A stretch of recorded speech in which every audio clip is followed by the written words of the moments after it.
Hello to my global audience of about 2.5 people at the last count, after half of my audience were wiped out in a tandem crash. But let's be honest, not every single video on FaceTube can be produced on the strict understanding that it's going to get 1 billion likes and subscribes.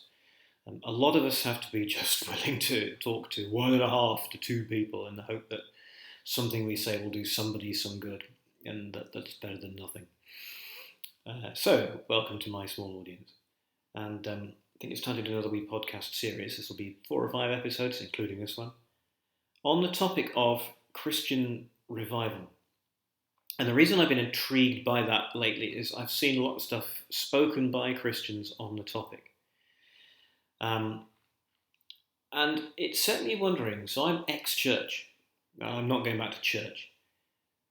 But what is my take on the idea of Christian revival? And the country that we live in here, in the UK, has seen a number of those over the years, where there's a sudden and rapid and unusual upsurge in interest in Christian faith, and people pile into churches and chapels around the country and looking for answers and expecting to find them there, and willing to take on board the answers that are given to them in Christian circles. Essentially, revival is a time when Christians are given influence and power.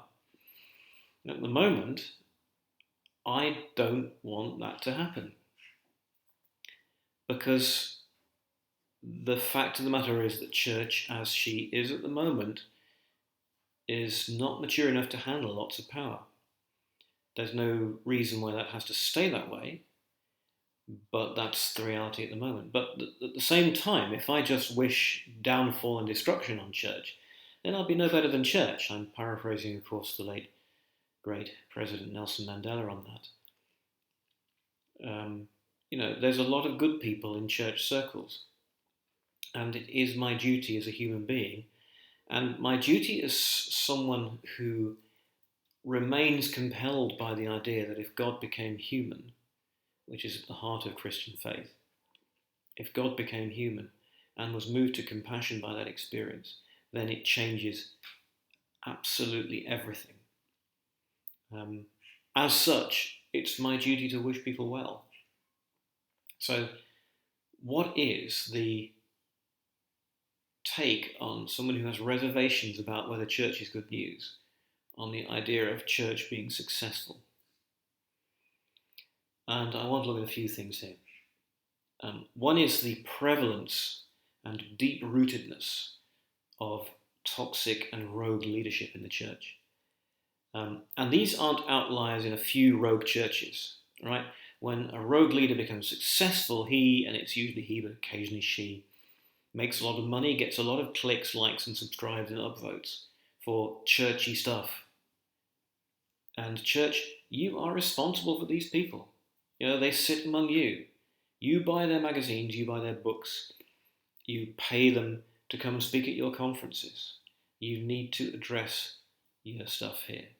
You need to take responsibility for this. At the moment, you don't know how to. There's another aspect to that, is how does church address these people? How does church root out what one of the Bible authors calls bitter roots that cause trouble and defile many people? So I want to talk about those.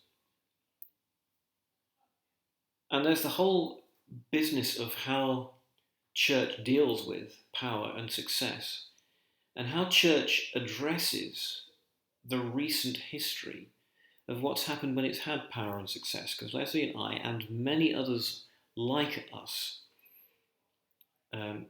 came into the church during the 80s and 90s, and even older than us in the 70s, when the last sort of major influx of unchurched people into church kind of happened. I wouldn't call it a revival. It wasn't as abrupt and sort of one-off and rapid as that.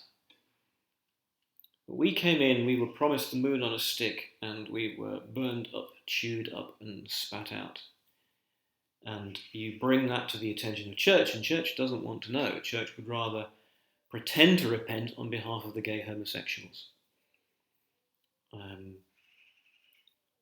actually support gay marriage, another reason I'm not going back to church. That's a different story, maybe a different video series.